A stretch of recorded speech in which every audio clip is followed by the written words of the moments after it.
Sir మీరే మాట్లాడుతున్నారు. Thank you అమ్మా. ఇప్పుడు నెక్స్ట్ అలీ గారు. ఈ స్క్రిప్ట్ నా చేతుల్లో లేదు, బ్రహ్మానందం గారి చేతిలో ఉంది. అలీ గారు మీరే మాట్లాడాలి ఇప్పుడు, ఆయన కోరిక మీరు. మైకి తీసుకెళ్ళి ఆయన చేతిలో పెడుతుంటే ఆయన ఒక్కొక్కరి చేతిలో పెడతాడు తీసుకొచ్చి. అందరికీ నమస్కారం అండి.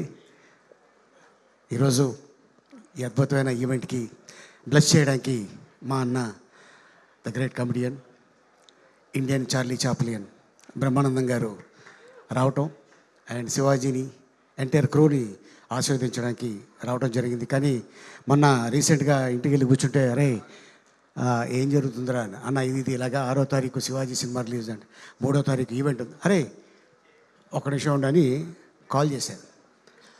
ఇమ్మీడియట్గా 3వ తారీఖు నేను వస్తున్నాను రా నీ సినిమా రిలీజు ముందు రోజున అని ఆశీర్వదించడానికి. ఎందుకంటే శివాజీని చాలా చిన్న స్టేజ్ నుంచి చూసిన వ్యక్తుల్లో బ్రహ్మానందం గారు నేను. కానీ ఈ రోజున తను హీరోగా, నిర్మాతగా, తన సొంత బ్యానర్లో ఒక సినిమా చేయడం అనేది ఇది మామూలు విషయం కాదు, ఇంతమంది ఆర్టిస్టులతోటి.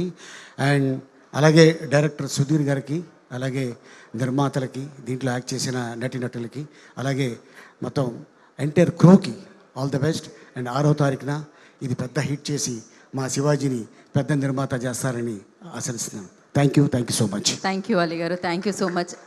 బ్రహ్మానందం గారు నెక్స్ట్ ఎవరంటారు? బ్రహ్మానందం గారు మాట్లాడరు, వేరే వాళ్ళకి ఇస్తారు. ఎస్.